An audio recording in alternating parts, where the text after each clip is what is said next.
Let's pix and just see. Well, no, let's just run it. Is it batching it? There's a couple of draw canvases here. Oh no, it's just doing it one at a time.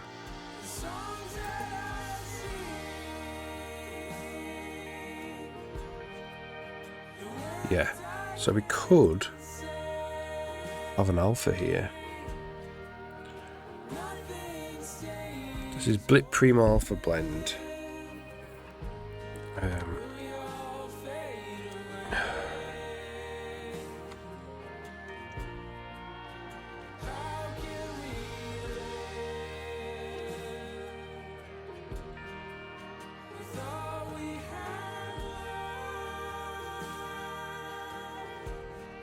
Go down to the bottom.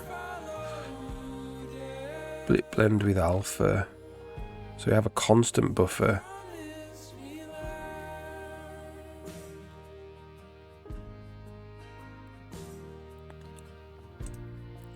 What are we doing here?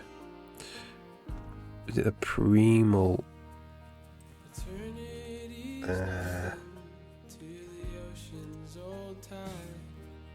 Blit Primal Alpha Blend.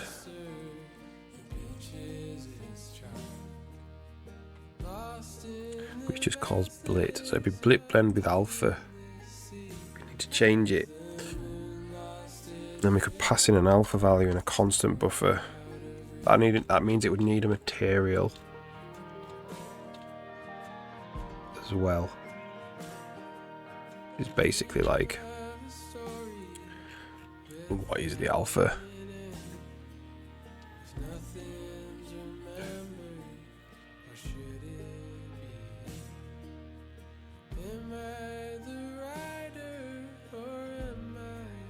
Yeah.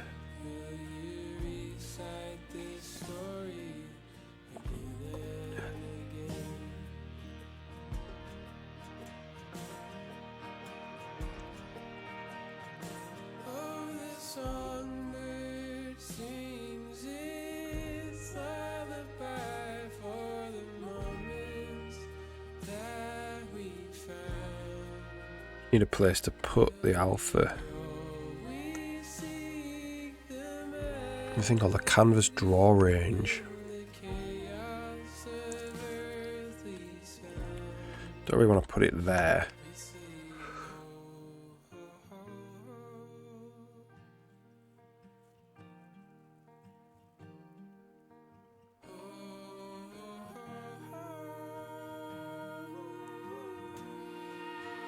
Could put it there.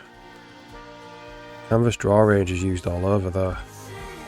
An alpha would mostly mean nothing. Could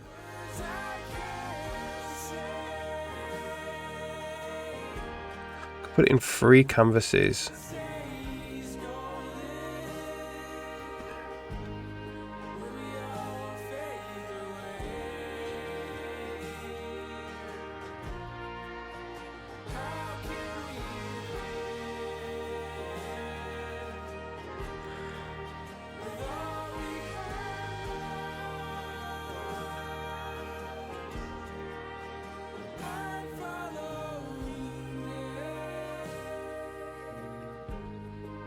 Temp thing here. What's this temp for?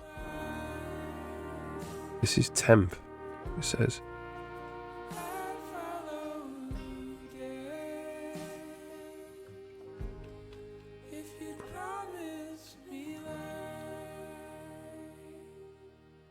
Is that temp? Seems a lot of code. Let's just delete that and see what happens.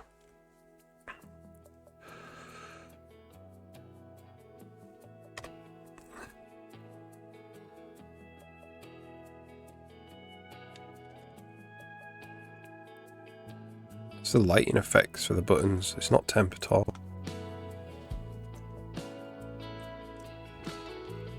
Okay, move that.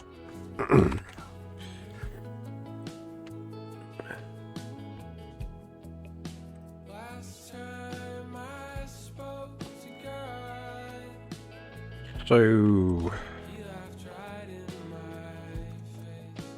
Draw canvas batch.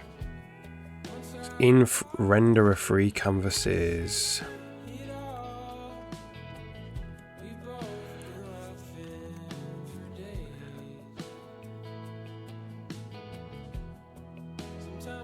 How easy would it be? Just inherit from it and put an alpha. Okay, yeah, now I've got them lighting effects.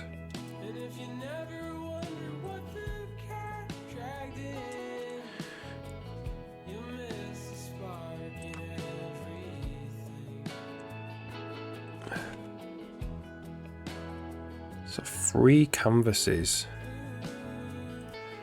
Canvas draw range. So let's just check in and we'll just try. The easiest thing is going to derive a canvas draw range.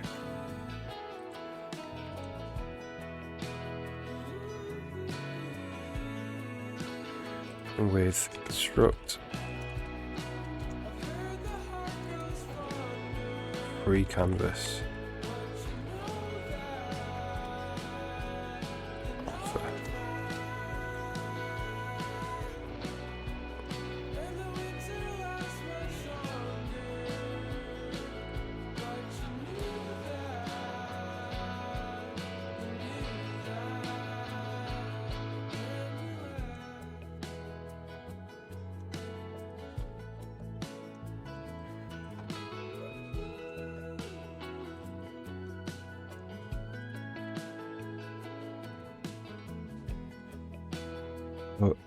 Oh, Vivo, how's it going? Yeah, using C++, that's right.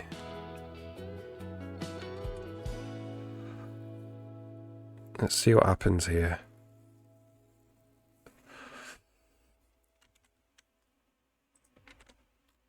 Oh, out of memory, it says. Try again. What's the render library using? DirectX 12. DirectX 12, yeah.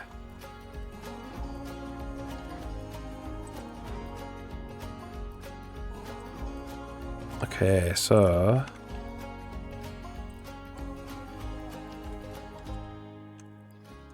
these two are not the same. So this is this. Yeah, DirectX 12 with the back end of it, yeah.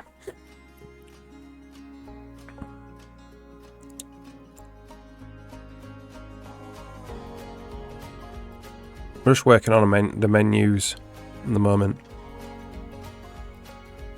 Don't know it. DirectX 12. Oh, right, yeah. So it's like the Microsoft Xbox proprietary. It's like it's basically the same as Vulkan.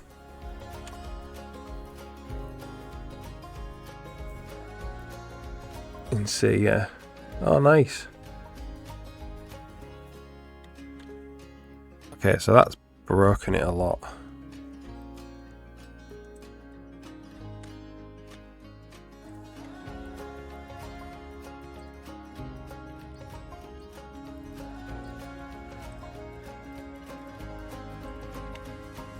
Yeah, I'm working on the chess menu. So the canvases are even drawing there. For some reason. Let's have a look. Gonna be an online game? No. Just gonna be a single player kind of quest driven NPCs. Bit of light combat.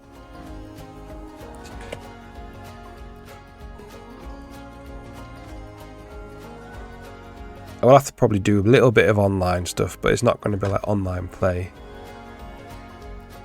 Okay.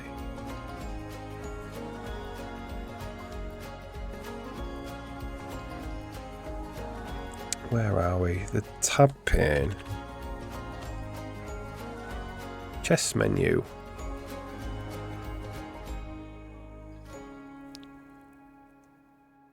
Draw canvas. There we go. Number 7.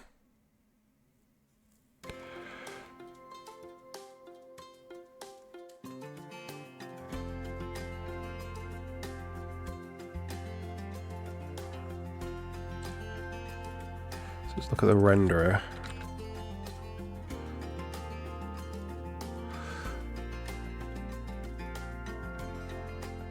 Render commands. Where are we? Batches. So this is not adding it in by the looks of it.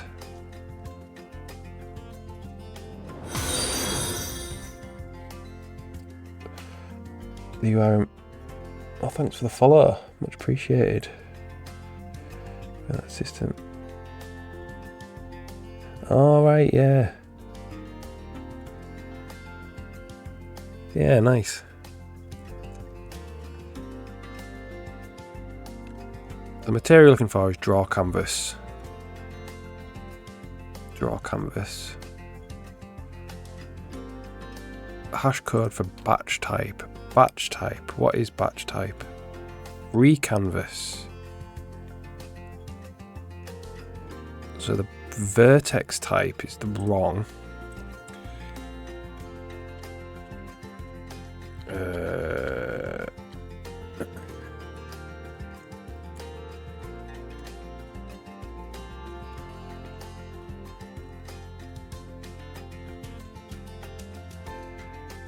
Because we're replacing a canvas draw range, it needs to be a free canvas.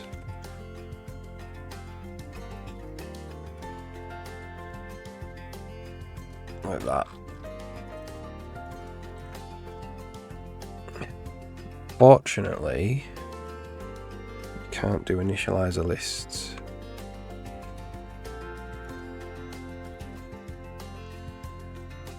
So free canvases. Index alpha vertex type. We have a vertex type.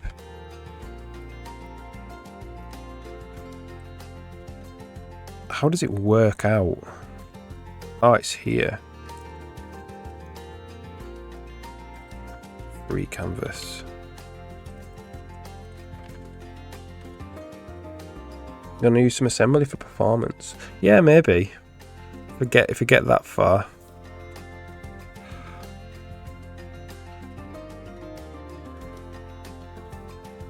Still fairly early days, really. Alright, there we go.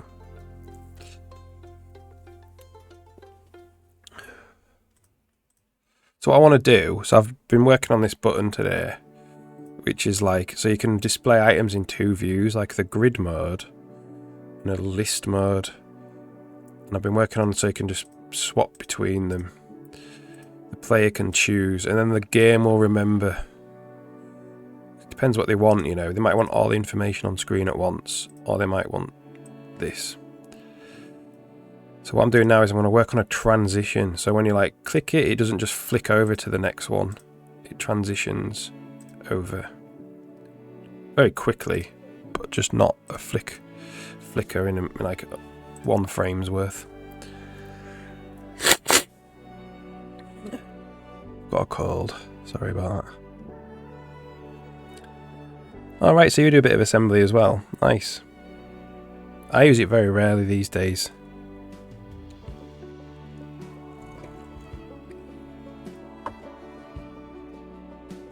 So what I want to know is, if I go back to the bit where it's literally drawn, do we have alpha there? We do. Can we set it to be,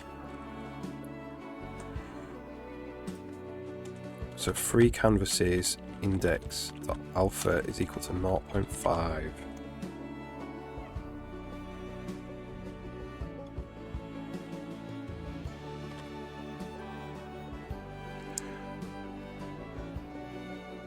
Not like animations. Yeah.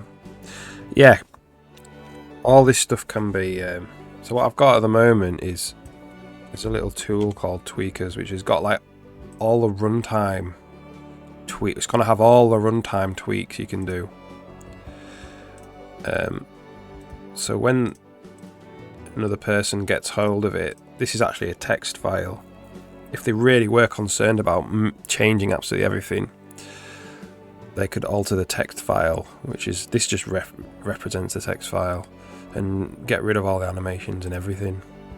Change the colours to make it completely like black and white, super high contrast, so they could see it. Runtime tweaks, yeah, that's it. So you could change like the colours of the menu, like everything basically. The radius of the scroll bars, the rounded rectangles and the scroll bars. Alright, what was I going to do? I was going to check that alpha just persists at 0.5.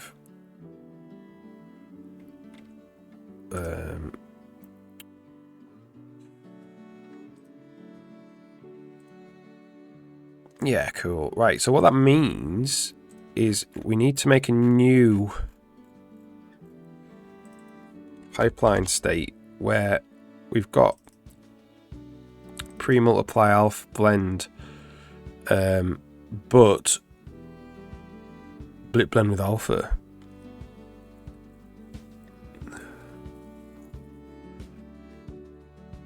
So it'd be something like pre-multiply alpha blend with alpha value. This is getting a bit long. And then this is blip blend with alpha. And then blip blend with alpha actually has, well, it's a constant. Is this how it works? Oh, it's root constants. Yeah.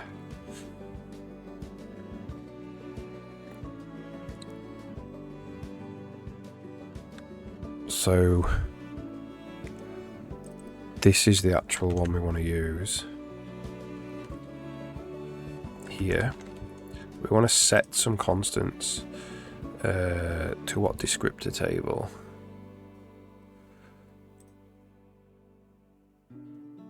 To descriptor table 1. So we want to go pp find root constants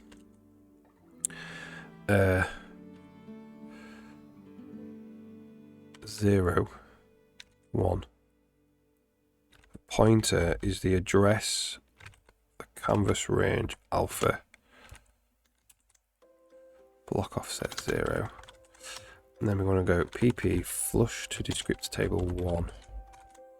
See if it comes in at like 50% alpha. Isn't it slow to change a variable using a string? pp set PSO. Yeah, it can be, yeah. It doesn't happen. This is doesn't happen enough to be a problem. This sets the entire pipeline state for a draw call. So you're not like setting individual constants in a shader or anything like that. This is like the entire pipeline state gets set. Vertex shaders, pixel shaders, blend states, depth tests, everything. So it's not, it only happened, you know, there's maybe only like 100 draw calls in the entire frame, so it's not too bad. But yeah, if I have a little workaround if it starts getting too slow. But generally you wouldn't set things with strings. But okay, that didn't work.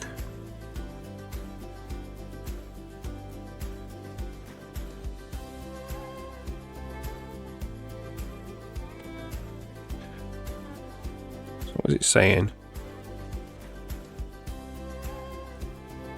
Invalid to set root constants here. Maybe this is meant to be 1.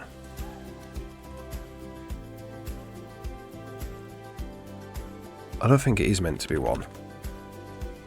We'll see.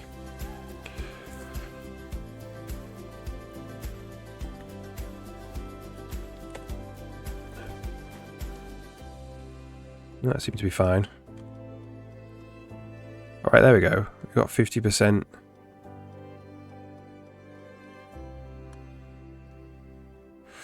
Now, okay.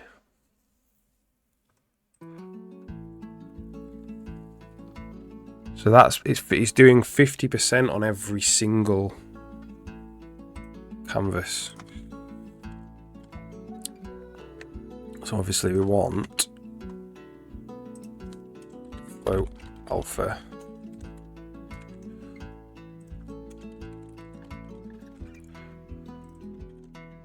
Usually I would do a material for this, but because it's only one float, it might be a bit overkill. If we end up wanting to do other things, we'll do a different way. Yeah, so set PSO as a direct X call called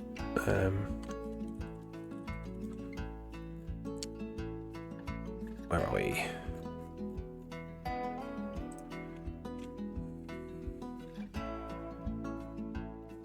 Called set pipeline state, and then depending on if it's a compute shader or not, it will call set compute root signature and or set graphic root signature and then set topology. Got an ad. Oh, you got an ad. Let us know when you're back. Multiple ads.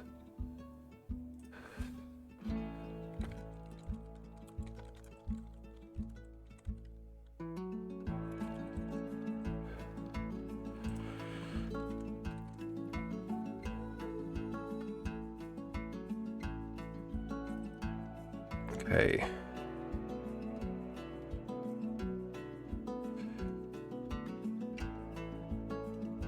So this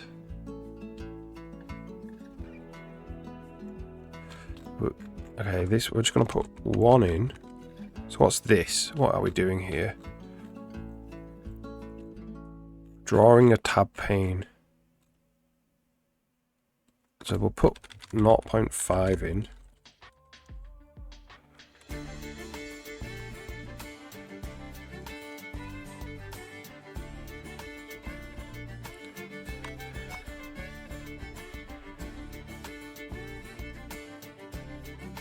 And put one in. Whoops.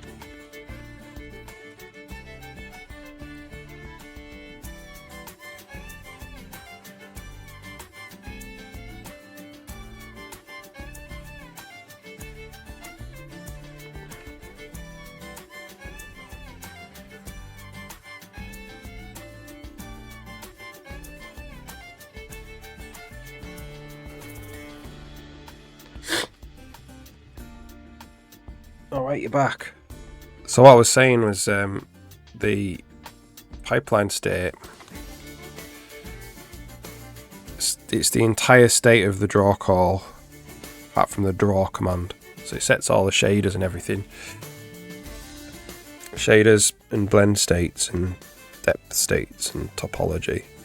But this is my own call, but it uses this plist, which is a DirectX thing, command list. So it gets the PSO, and if it gets one, it sets the pipeline state, and then it goes, if it's a compute shader, set the compute root signature, otherwise it's graphics.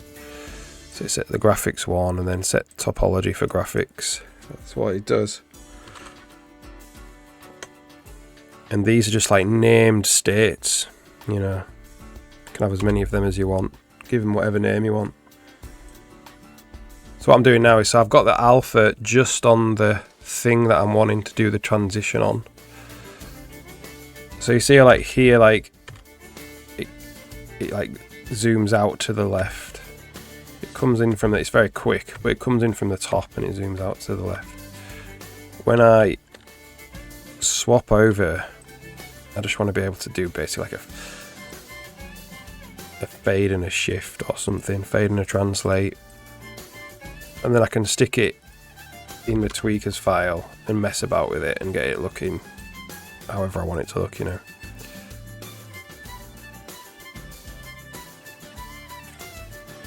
But right now it's just set hard coded to 50%.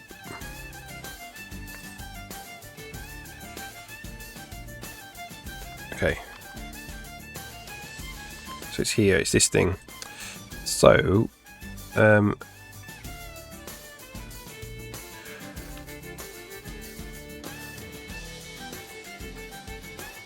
we need to store this a value, a tween really. We've got tab pane state. Could just do it there.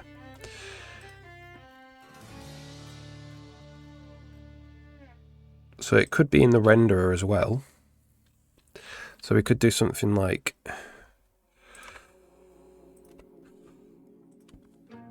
float alpha. And then this would be renderer alpha. Look at me falling for you, hey. This could be all you wanted.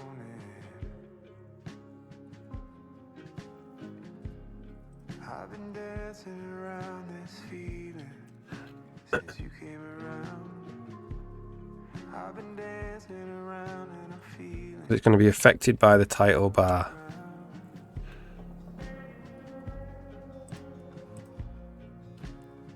So we could say like alpha is 0 or something. Or we could, the renderer itself could, rather than just have an alpha, can have tween f2 alpha tween. Like this. Look at you falling for me, hey. Possibly. No, it wouldn't be there, actually. That's wrong. It would be in the actual switch. The one where we do have another one called it would be in switchable state. Like that.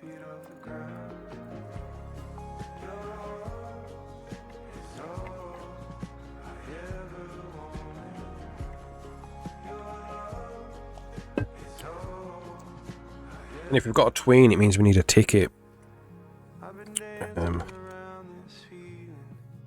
So it means that we need.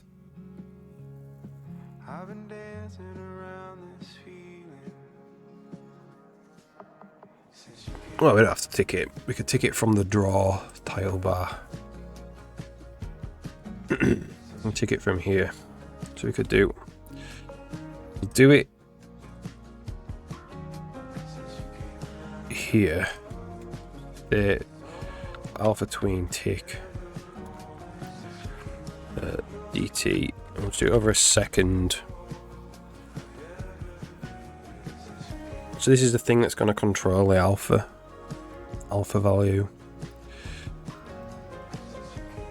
So we would just go state alpha tween T is 0. So that basically whenever we click, so this is like canvas is focused with this box. So when we click that box, it sets the alpha tween to be the T to be 0, which means it's going to begin to tick back up again. And then we want to go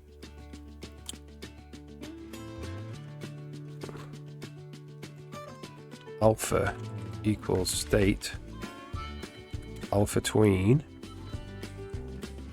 value ease in cubic or ease out cubic.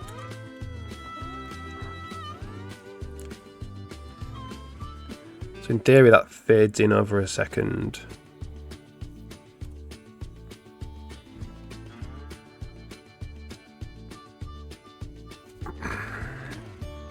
There we go. Whenever we do this, it fades it in. And then we can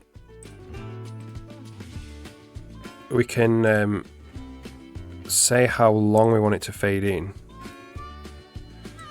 So it takes 1 second.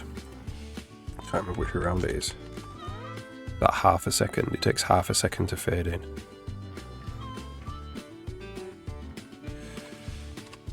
It's either half a second or 2 seconds. I can't remember. Yeah, that's half a second in it. So this can get linked in now to the tweakers. So item tweaks. Yeah,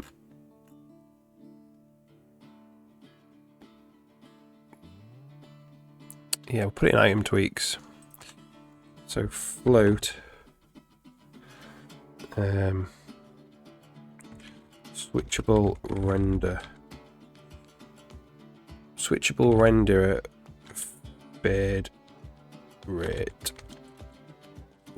We'll default it to 0.5. And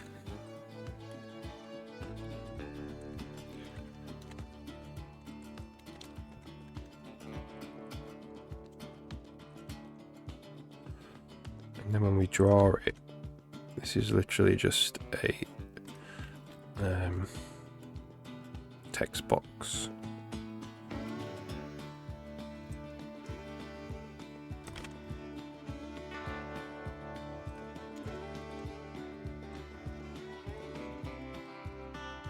Switch fade rate. Like this. And then go back here. You can get the tweaks. Get the tweaks. Get the item tweaks. And this is tweaks.switchable fade rate.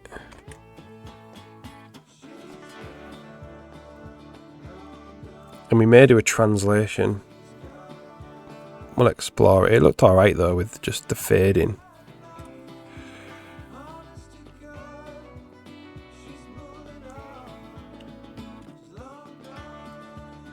That's half a second. And if we look at item tweaks, switch fade rate now. So if we put that like to 5 seconds, it fades in over 5 seconds. 0.1. I mean, that's basically, you can't even tell. 0.2. It's when you just start to tell, really. Like there, you can kind of just start to tell. Makes it a bit smoother.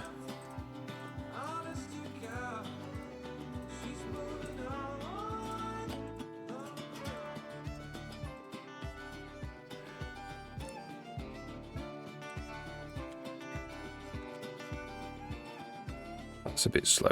So we'll go with 0.3.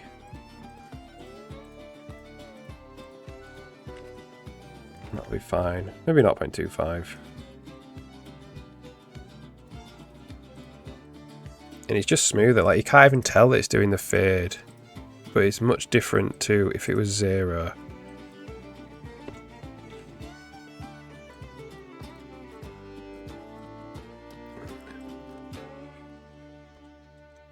It's like subtle.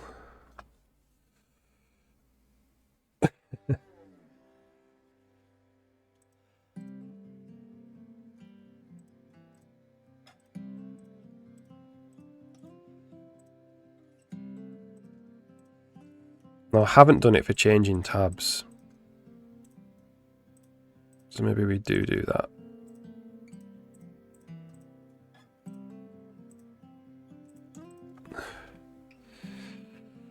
Alright, see you later. Thanks for the follow. Much appreciated.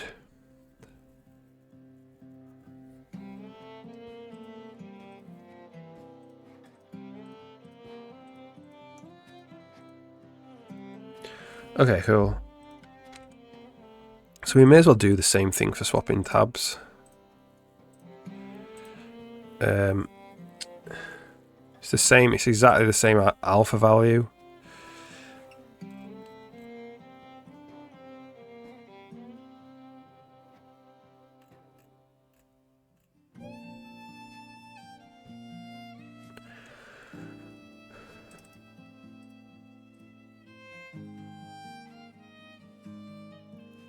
Really?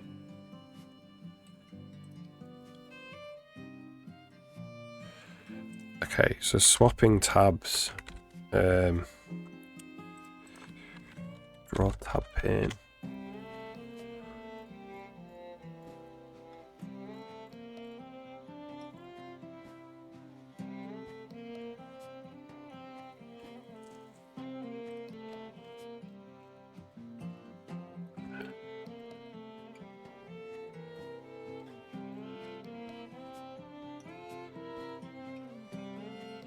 Where do we do this?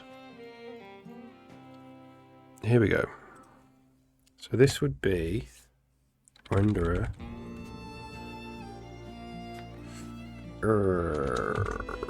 So how would we do this?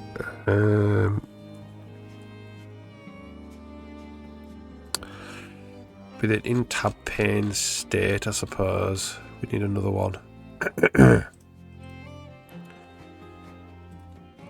So we would have tween F2, alpha tween.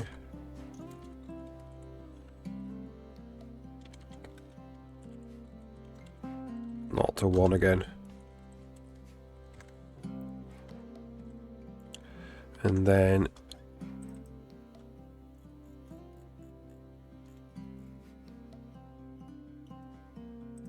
state alpha tween tick dt. Okay, do we have the tweaks? We have some kind of tweaks, submenu tweaks. I'll do get tweaks, item tweaks. So this is actually not even dependent on the items. So we'll just say 0.3. I'll say 1, so it's obvious. And this, wherever we're drawing, so whenever we're swapping over this selected tab, where was that again? Here, state the alpha tween t is 0, and here this is times state.alpha tween. So we can get controlled by two sources. The render is alpha, and it's alpha tween dot value ease out cubic. Can get affected either by the renderer's alpha or the alpha tween itself of the actual tab pane. Got the flu. Oh man. Yeah, lots of that going around. I've got a big bit of a cold. Alright, there we go.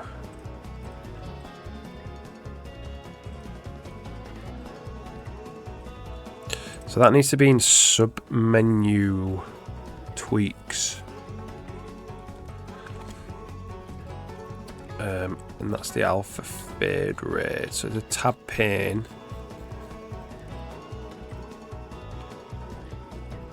Tab page alpha fade rate 0.5.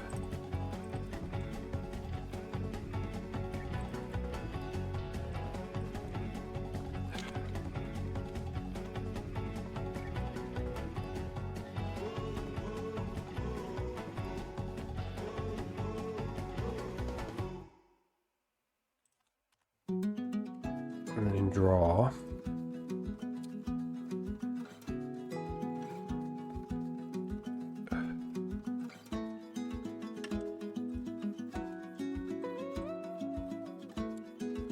tab page fade.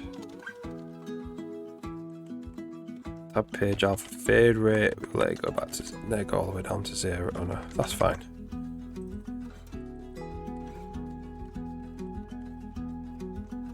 So this is tweaks tab page alpha fade rate. Okay.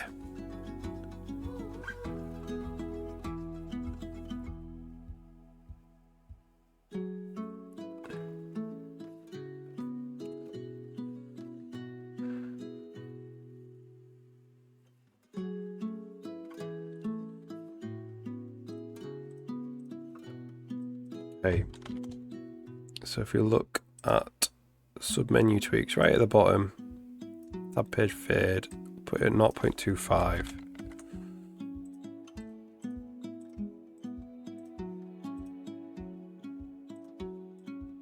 Kind of seems a bit slow, that.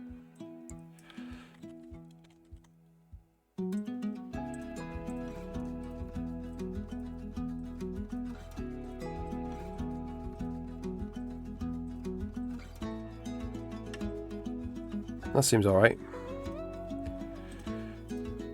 Makes that seem slow now.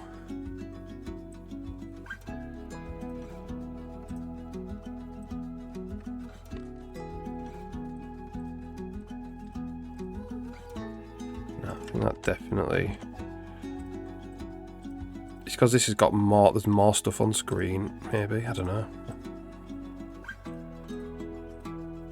It just seems it needs to be a different speed.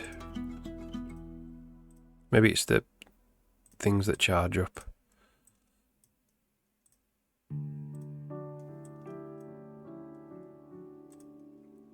Okay, cool. So we need icons for these. Some kind of list or grid icon, which I need to draw, but we're not going to do that yet. Björg, how's it going? Terribly pleased to see. Oh, nice. It's kind of treat me okay, yeah. Putting the finishing touches to the chess menu. She's getting there. So I made it today so you can swap between icons or list for everything. And just some, you know, transitions, very subtle transitions. Big thing with his brain. Yeah, I like it. I enjoy it.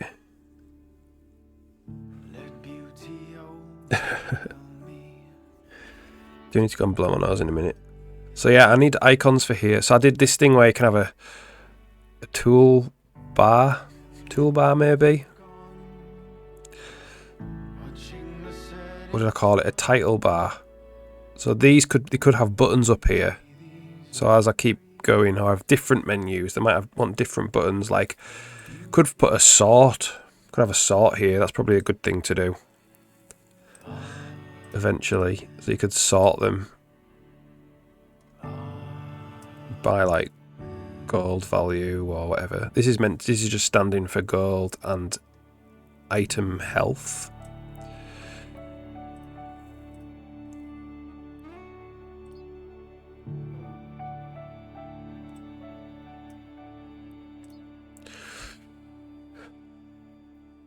So yeah, could have you could think maybe possibly have like some drop down list for sort here. But we'll get to that. Using slop code is so bad. I've never actually sat down and watched somebody try to do that. I don't watch people code really. I watch sometimes watch like Fu Manchu on Twitch. But I don't tend to do that. Oh, that's crazy, isn't it? It just doesn't work, really. I'm trying to hold on in every way. When I'm scared, you bring me courage. And this love. Okay, let's try extra large.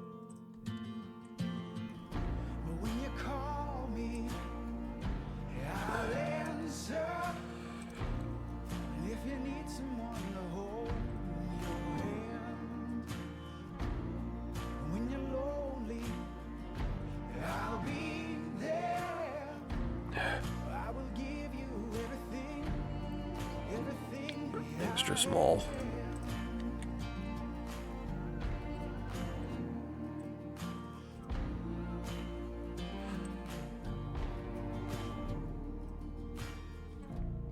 It's your smile when we're Alright, that's cool. It's fine.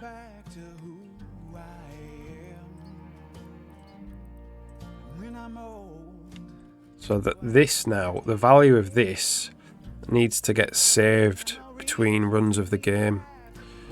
So if I was to swap them over, then quit the game, come back again, they wouldn't be swapped.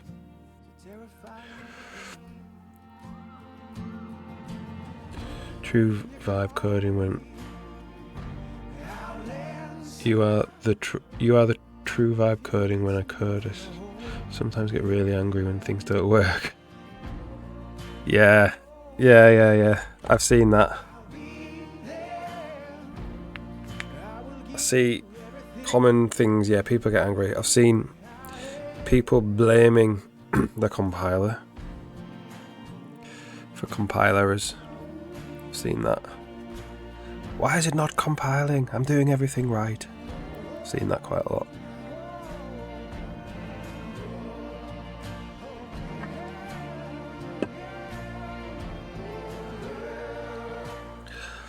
The memory leak, good luck, yeah.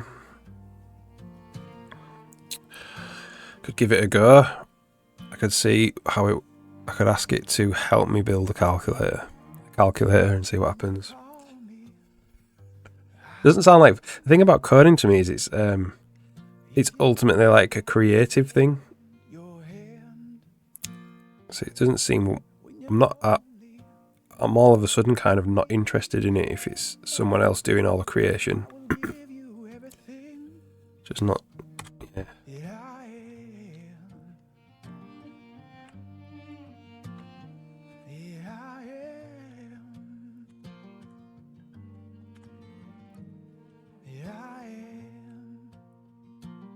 Let's put a chest somewhere else.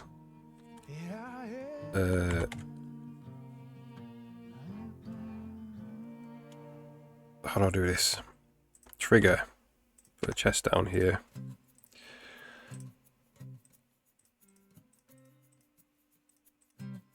Broadcast. Broadcast, where is it? Chest. Chest kind. Wooden crate. Level 0. Trigger ID. This trigger. Broadcast. When we are inside. When the playable character is inside. Okay.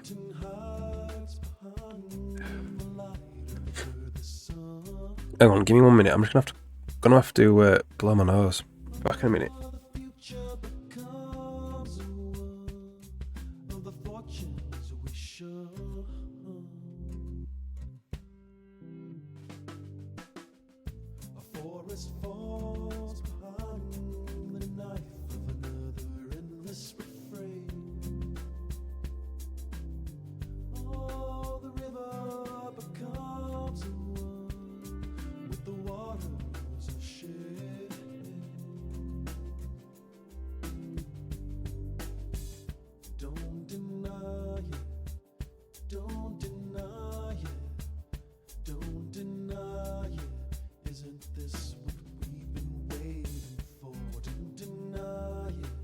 Snot everywhere.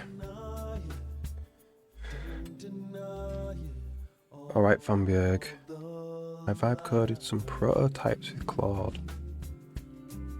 Ah, okay. We're not to use WX widgets. Yeah, cool, yeah. I mean, if you've got 0 experience in coding as well, I mean, you've got loads of experience, but it can be quite hard to figure out to start, and maybe it's good for that. Rid of the documentation. Yeah. Gives you more results. So, at the very, very beginning of my coding life, when I was a kid, I have memories of like, so I had a basic book, you know, basic, the programming language. And I remember sitting with my friend and literally like copying stuff out of the book, typing it in, and I didn't have any idea what it was. I do remember that. And then if you copied it all right, you get something on the screen. And that was what programming was when I was right at the very beginning. So people who are there now, like, if you could have an AI which was like take you through that, maybe it's good. Don't know.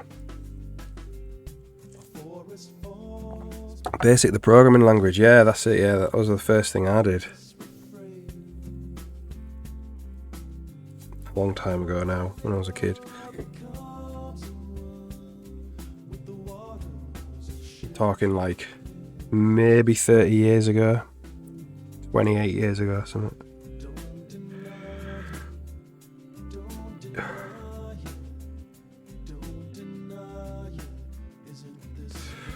In the 90s sometime.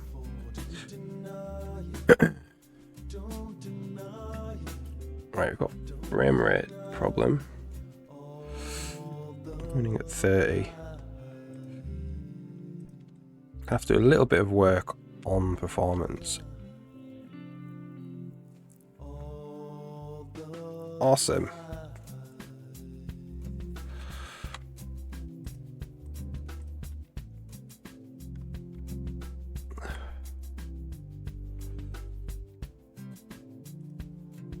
Alright, so for the last bit of the stream, I'm going to do with a save into disk. The config file. Game config file stuff. You started with the Lua. Oh, Brazilian. Is it Brazilian? That's crazy, I didn't know that. Yeah, Lua. Awesome. Sometimes it's easier for me to ask AI first, check documentation afterwards, confirm. Also good, not good at reading a lot of documentation. What I tend to do is I'll get an example. So when I learned DirectX 12, I got the Microsoft sample library of DirectX 12. So I had the sample library open on Visual Studio on one part of the screen, and then I had my project on the other part of the screen, and I would basically copy it. Anything I didn't understand, then I would look at the documentation. That's what I did. It's, you know, I'd done a lot of DirectX 11 before that, but DirectX 12 is a lot different. It's a lot different to DirectX 11, so there was a lot of stuff. With a bit of the WX widgets document. Oh yeah, yeah. Okay, game config file. So this would be. We'll have two new keys. Vendor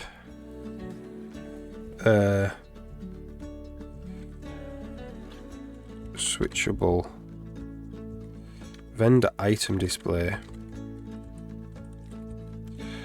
and player item display. Two new keys.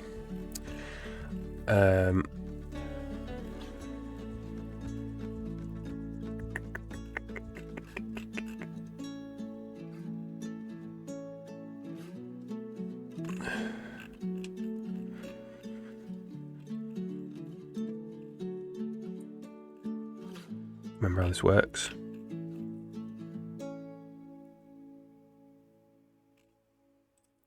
So, struct vendor item display.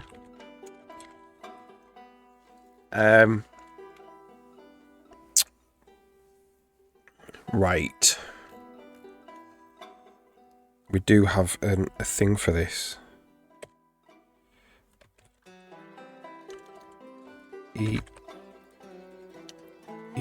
Switchable render type. Now I don't know if I want to do it that. I might have my own one because this is a save file. If I include it, the other one in the save file, it means I can never touch it again. Well, never change the values.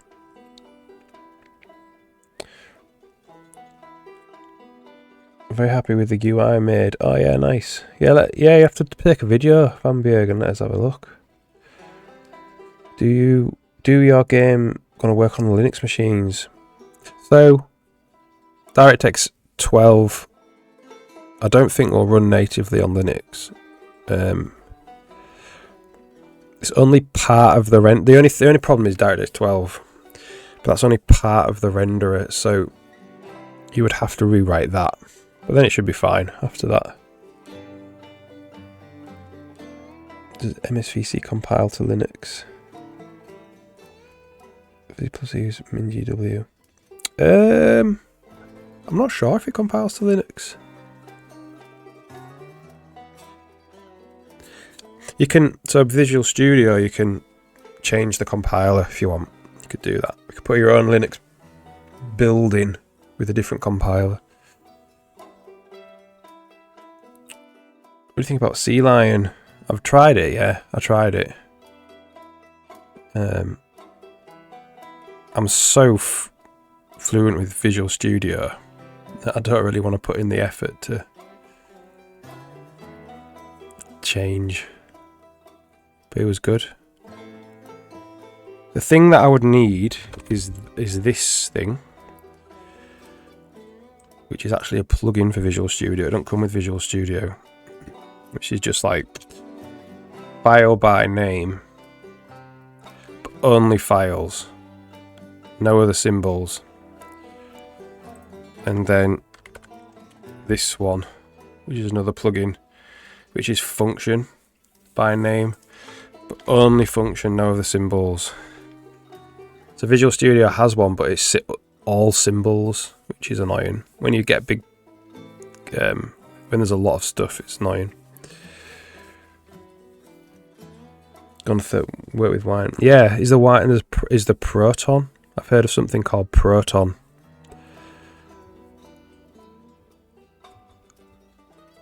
Never looked at it before. I just heard other people say that their games run on, like the Steam Deck, for instance, using something called Proton. Tried Sea Lion. Wanted to code on Linux in the same way. Ah, right, yeah. There's also Visual Studio Code, which works on Linux as well.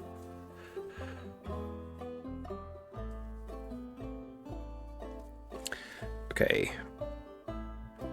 I'm going to call this E config tab item display unknown list grid.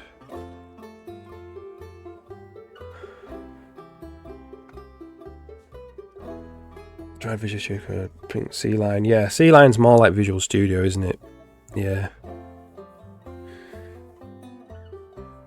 VS Codium. Oh, cool. Open source version of it. Not heard of that. Nice. Easy for me to get started. Yeah. Yeah. I know it has a handy thing where, like, it has a Visual Studio shortcut setting. So you could just change all the shortcuts to be the same as Visual Studio, which is like a huge speed up when you're trying to change IDEs, is the shortcut.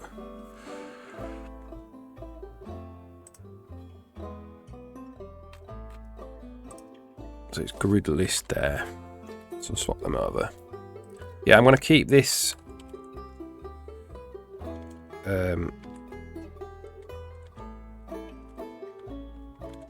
Keep this separate, even though it's the same enum. And then I'm going to like match them up the rubbish way, you know.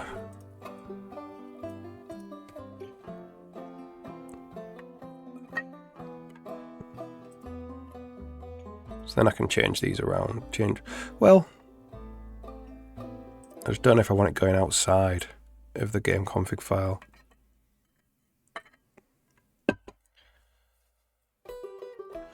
See you later, AOVO. AOVivo123, that's it. AOVivo. Want to make a part of custom UI. Work on 2 projects. Less time with my custom UI, my bottleneck in terms of time spent was in the rendering. Yeah. Make an SDL backend first and then look into switching it out. Yeah, cool. Yeah, render is often the bottleneck. definitely. Rendering takes up a lot of work, a lot of time.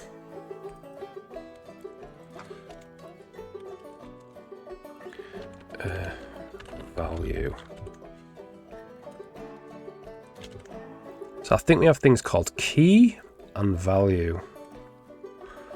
eGame config key. Key.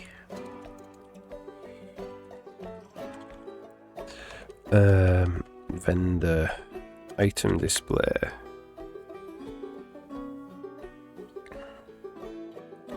So many, yeah. Oh yeah, definitely.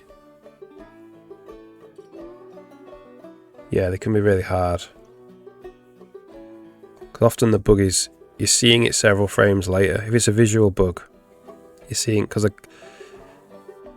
the GPU's often 2, sometimes 3 frames ahead. So you can't just like pause it when it's on the screen because it's already done. It's already, that code's already made its mistake. Okay. And then we also have player.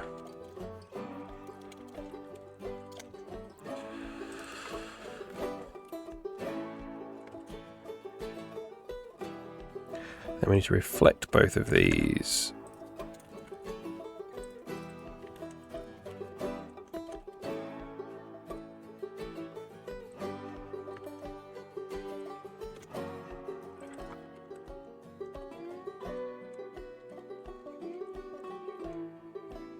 And then we'll have vendor item display, player item display.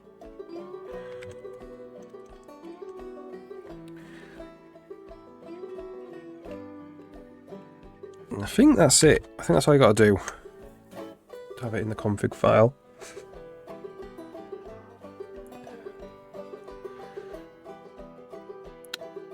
Make a port using custom UI. Yeah. Scintilla for the text editor.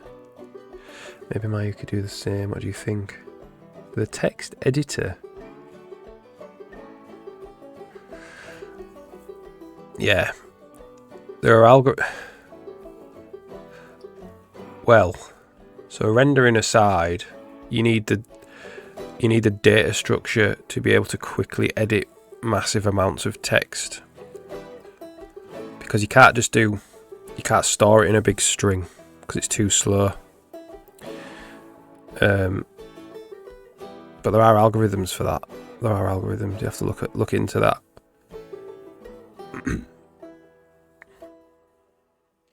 Syntax. Insmod, how's it going? Yeah, like if you have a text editor and then it's the file contents is stored in a string, it's too slow. It's too slow to edit the string. As soon as you get to like a few thousand characters, 2,000 lines. So some text editors store an array of lines. That could work. The problem is when you cascade to the next line and everything else cascades to the next line. Do you know what I mean? It's like a massive, it's big, there are algorithms. I'm not sure what they're called, but there are algorithms for it. Yeah. So if this was stored in a big string, and then I did this, everything shifts down by the return character. So you've got to shift a lot of memory, got to move a lot of memory. And when you've got when you want to not really have the bottleneck be the size of the text file, you can't just rely on memmove. Like you can with a text box, you can just do memmove because it's only one line of text ever.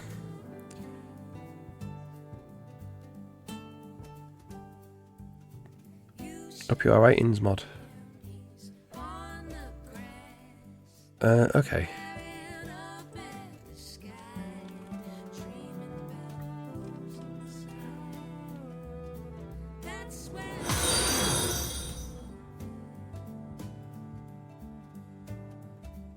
So actually, we can say this is a grid. This is list.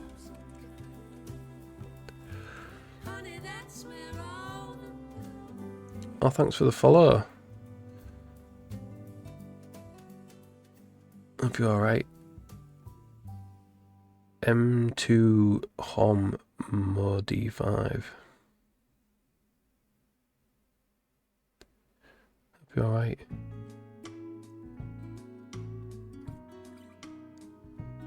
Yeah, give it a try. I'll have a look at some algorithms for it.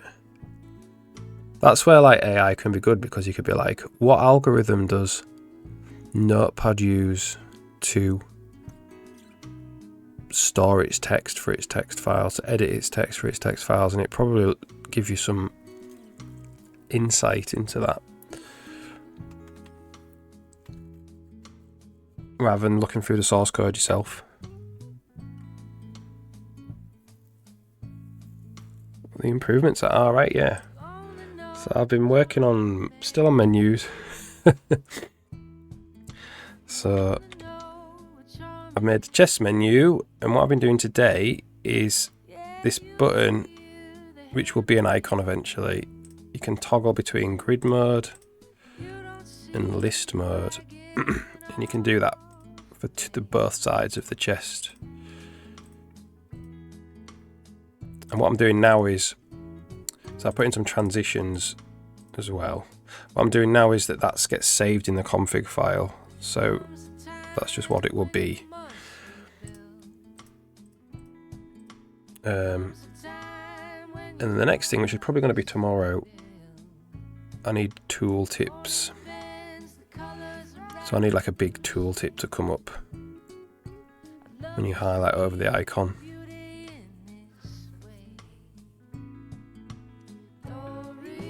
Oh yeah, and this is part of an actual. This button is part of a title bar system, so you can have multiple buttons if you want, or combo boxes. So I could do another button here, which would be like sort the items by weight or quantity or gold value or whatever. And that's what I did. That's what I've been doing today.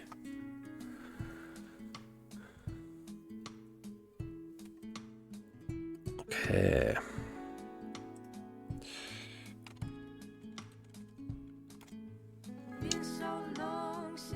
So we have it in the config file.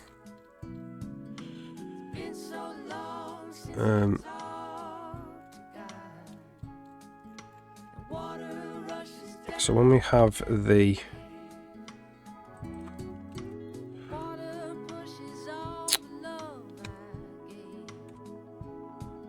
switchable, this kind of needs to read it out of the config file, really, rather than pass it in.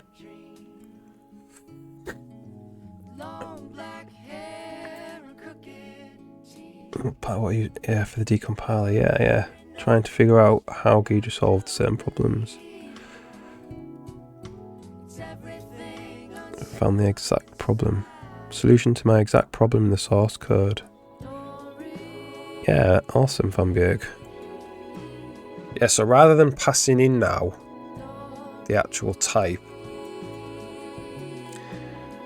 we need to read it from the config file.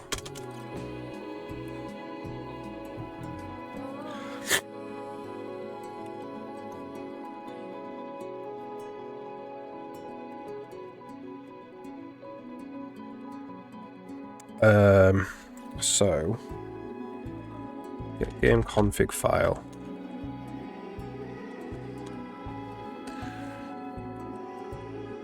Get, how does this work? Is it just data? eGame config key vendor item display. And that's how this works, is the data type. So that's e tab item display, config, item display, unknown. So we do this. If that works, doesn't work, set it to the one passed in. So we just do, have to do switch, unfortunately. Come on. Switch. Config item display. How does this work? Switch.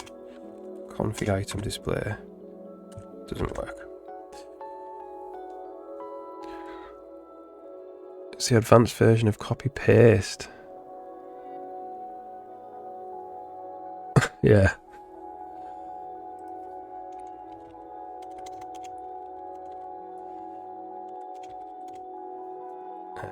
We're gonna do state.type is grid.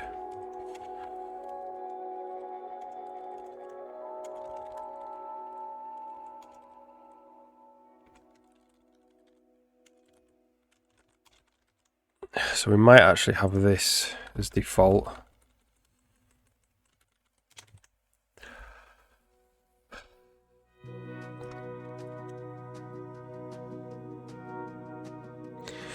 Okay, we probably have to include the game config file.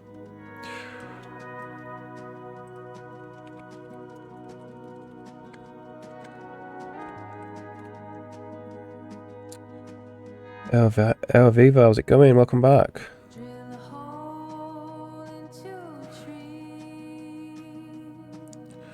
What's going on here?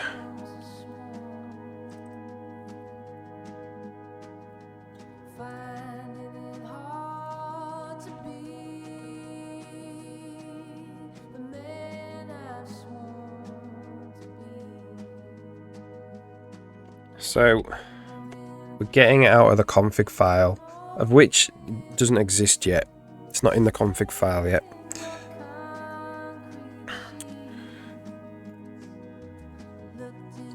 But when we press the actual button, which is sets the next render type,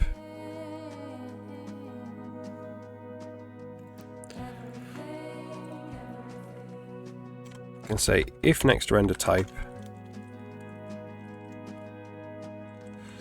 Don't have to do this now. Set it, and then we're gonna switch on it. Don't usually like doing switches.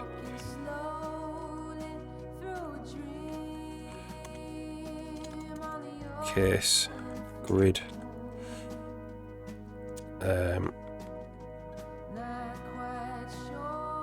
So we're gonna go E.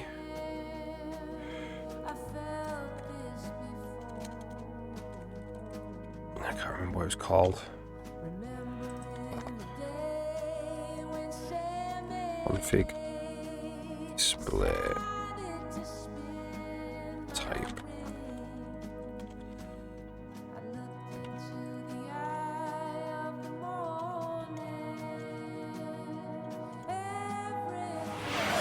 List. Test. Punching, yeah.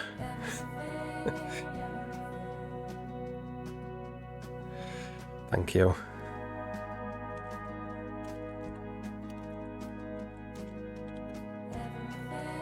There's no default. I'm going to say if config display type is not unknown, we're going to do get game config file, set data, and we need to get the key as well. Ah, man.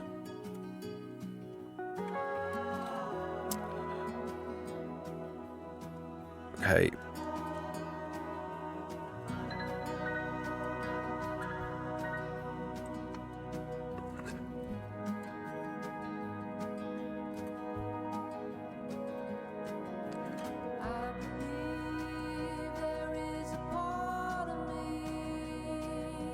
What are we doing when we just assumed it was vendor? It's state name.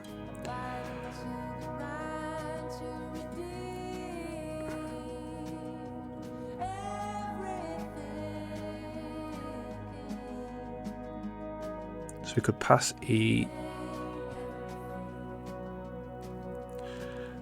vendor item display. We could pass that instead of the state name.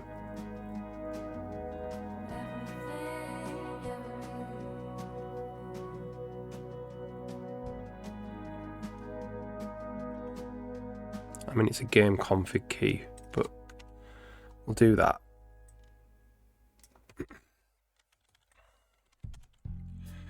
State key. Call it state key.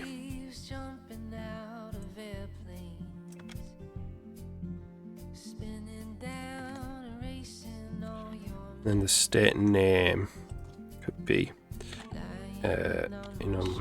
W name state key.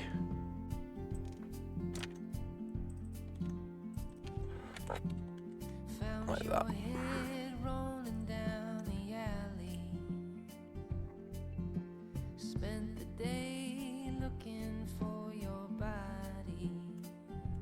We could save the state key.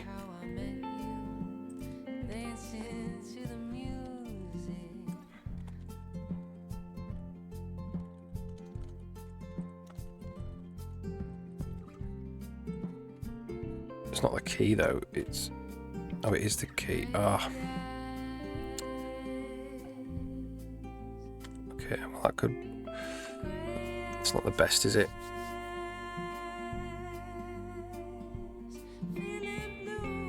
Okay, we won't do that. There's loads of different types of keys. Hydrate. Thank you. Okay, but instead of cough, switch to water. Nearly out.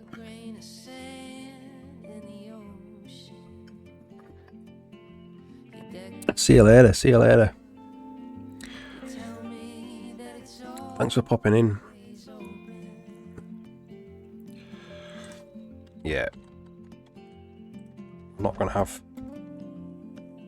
We're going to do this. So we need to get...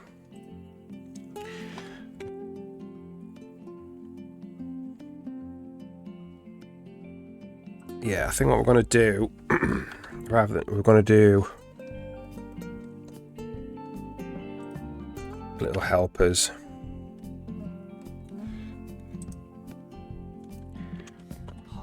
I'll just put the key here.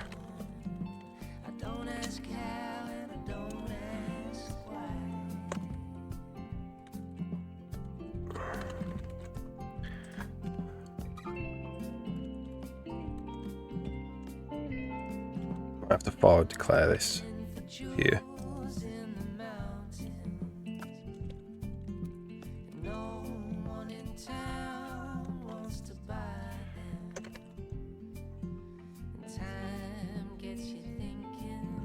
Something like that. Oh, it's an enum. Is it not an enum value? Or an enum class?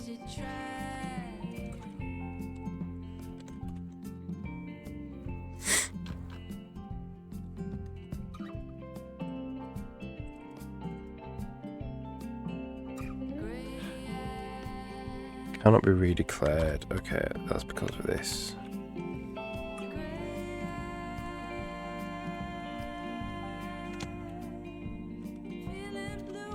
It's this. I'm pretty sure we can do that.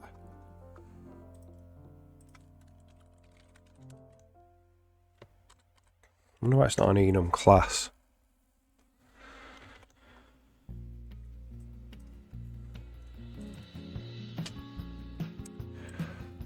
So this would be config key, config display type.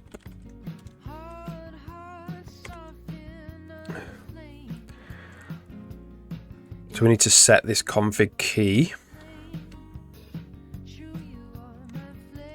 on the constructor. There it is.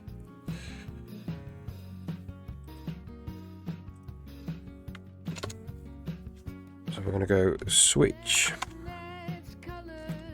state name ID. Yes.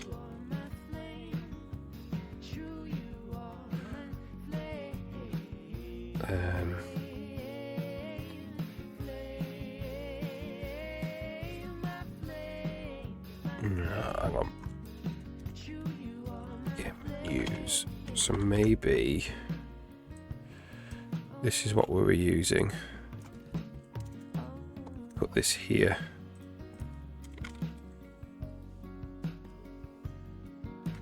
Maybe we put them in here.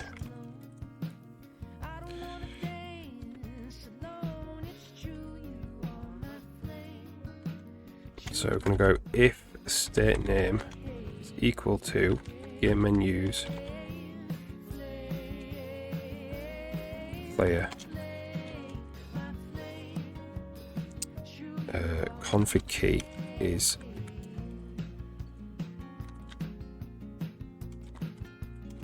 else if state name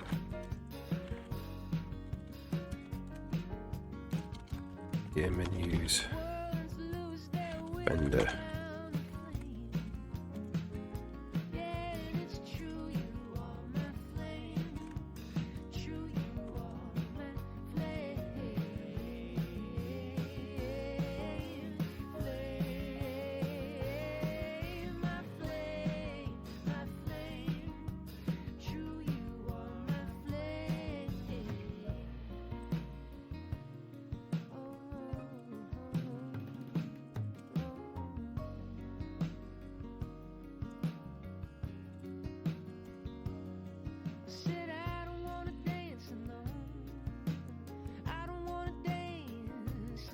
I'm being 0, right?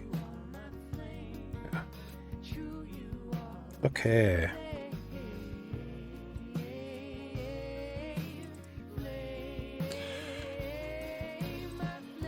So this is game menus player.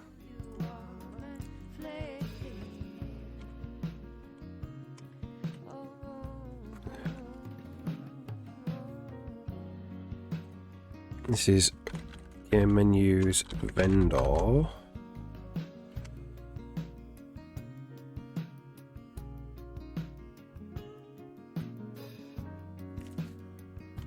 So what we're looking for, we need a couple of breakpoints. We basically need one here and there. Well, probably here actually.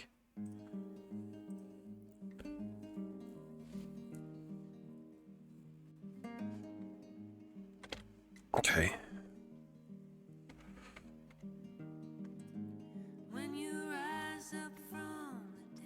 There's no break there.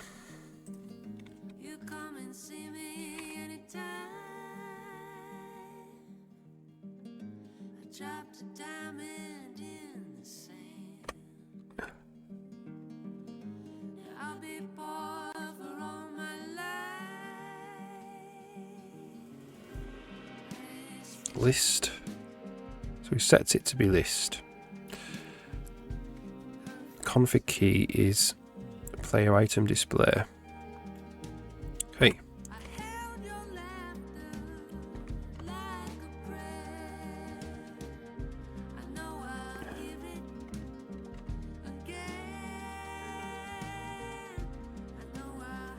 And the vendor one. Okay, that's fine. So if we do this now,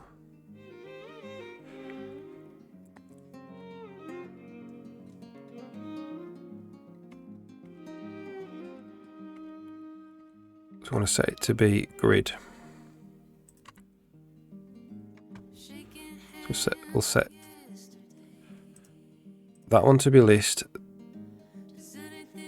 No, we'll set that one to be list, that one to be grid, that one to be list. We'll restart.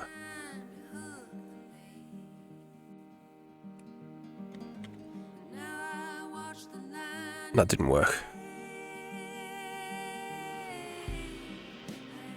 That grid, both grid.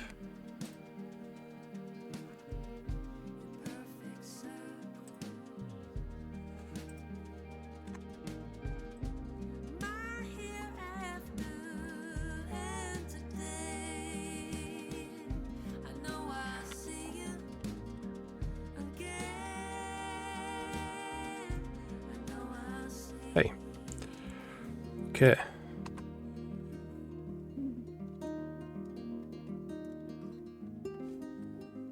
Grid list. So why?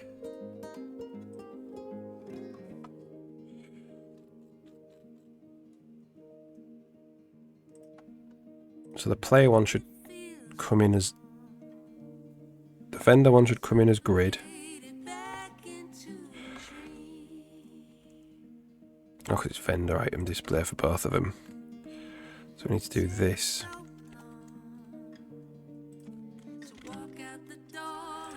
And that is config key.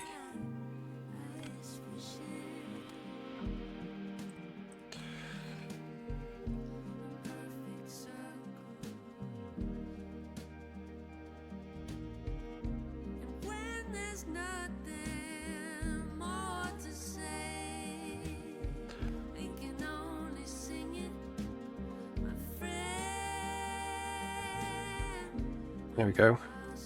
So if I change that to grid, that to list, save it, well, it will save automatically. Relaunch it. There we go.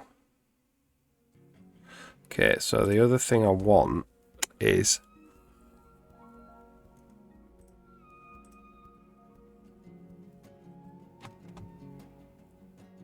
so let's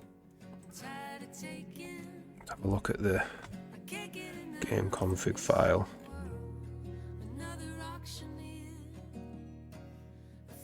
So if they're not there, I want the default values to work.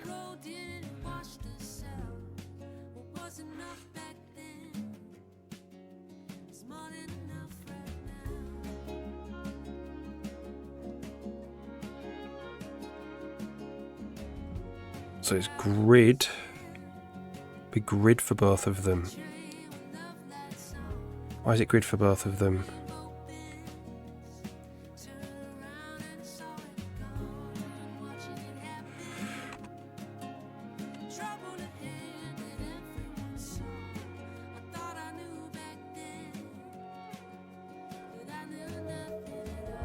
List.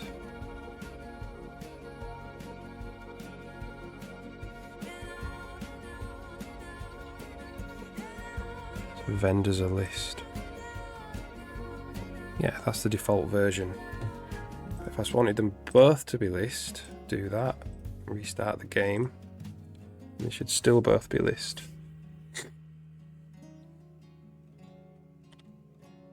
Yeah. So I should probably save. Well, I couldn't necessarily save what tab as well. Yeah, maybe not that. Maybe a bit overkill for now. Alright, cool. There we go then. So the last thing really to do for the display of this is just to have icons for that. I'll have to draw. I need to get my art set up sorted so I can actually start drawing real art. But next time I'm on stream, I'm going to be working on pop-ups for these, like tooltip, big tooltips, because obviously this has got information, but this doesn't have even the item name because it says temporary Apple Spark icon there, but that will just be an icon with no text at all eventually. So I want to, once you hover over it, I want like a little box to pop up here with some info. But yeah, that's probably me done for the day. So we'll see you hopefully tomorrow, if not next day. See you later.